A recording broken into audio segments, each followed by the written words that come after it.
So the action plan that we're working on is for a stewardship. It's not just cleaning. Stewardship is not just cleaning.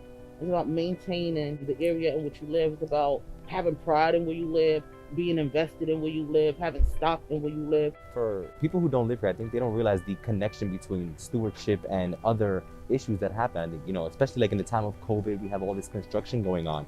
Having people take that ownership of a neighborhood that has typically not been theirs to control is important because they need that voice. The small group people that is based on community, to have that voice as a whole, it definitely gets things to progress. The stewardship program works because, we volunteer. We have a lot of kids like my son, they go out and they work in the farm. They bring in vegetables, and you don't want to come home, you got vegetables, you're already dirty, and you walk in your building smell and look worse than you do. I get why stewardship is important. And, I understand the adult part of it. And then talking with my son, understand the youth part of it. They're already judged, being a teen, living in a project, and because of the color of their skin. So if you come home and you want to invite people in, they come into your building and it smells, it's horrible. People don't want to touch.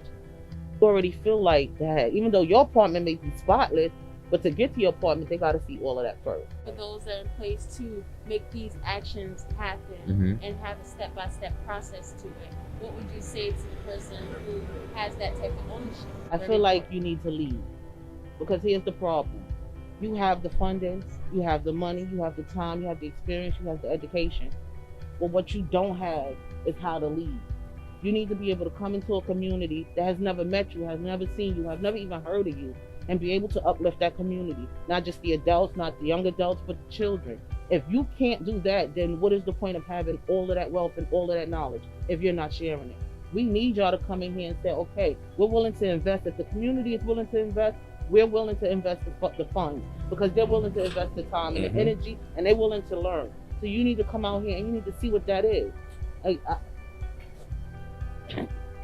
Yeah, you just need to come out. Don't be so. The thing is, people get money, they get education, they get wealth, and they forget where they come from. That's the problem. You didn't come from. You wasn't born. If you had to work hard to get your money, and you up there now, you wasn't born that way. So remember what that was when you had to struggle. Because there's people still here, still struggling, but they still got their head up with pride, and they still walking through here every day thriving. Whether it's the littlest things or the biggest things, they're still doing it. So stop forgetting where you came from, and stop forgetting that you wasn't born that way. And even if you was born with a silver spoon, you still need to humble yourself. Because guess what? Everybody loses something in a blink of an eye, and you might be that one.